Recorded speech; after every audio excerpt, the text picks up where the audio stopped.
And with the resumption of the 2023 and 2024 academic session in Nigeria for tertiary institutions comes palpable uneasiness among parents and guardians over the recent hike in tuition fees.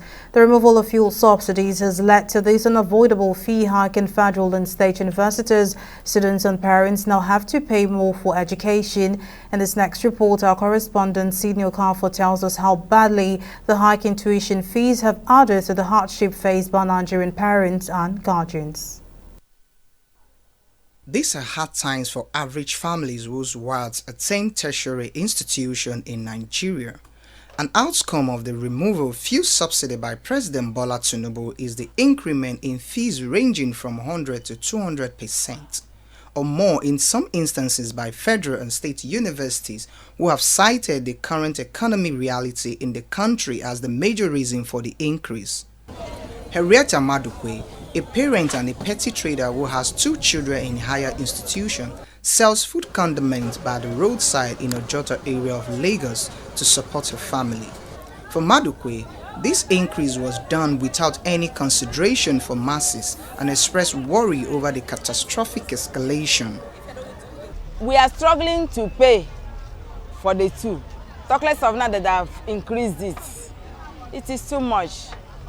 So are we now going to pay only the school fees?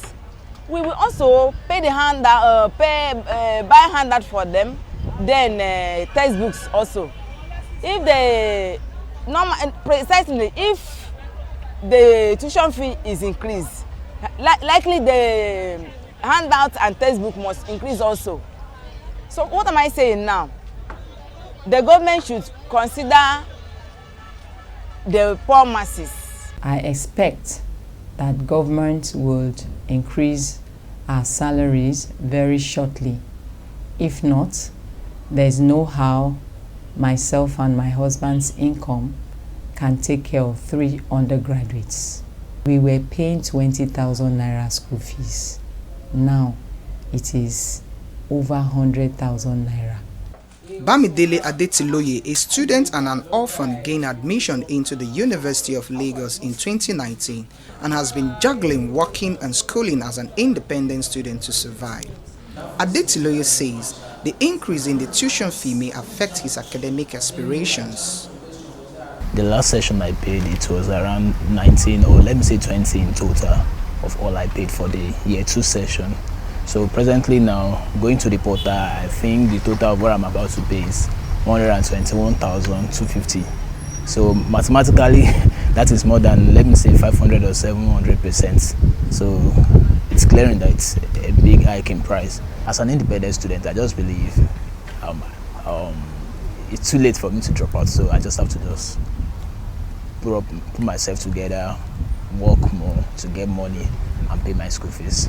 With calls from citizens for the government to look into the fees hike, the federal government approved the Access to Higher Education Act 2023, also known as the Student Loan Act, which according to Shaye Ajuwon, a lecturer at the University of Lagos, will do little or nothing to aid low-income earners.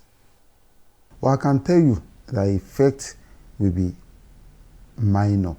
Minor in the sense that maybe it might be less than 10%. I can assure you it's going to be less than 10% in reality. Currently, the way it was, some people could not even afford the 15,000 naira. So now if you are now talking about over 100,000 naira, and you know, everybody is seriously pressed. So it makes it now more difficult for those people. But this is where now the all other bodies, NGO, philanthropies and all those things need to come in. The government have set up student loan, but in reality, I don't see the practicability of that student loan. Nigeria has a student enrollment size of 1.8 million in its federal, state and private tertiary institutions.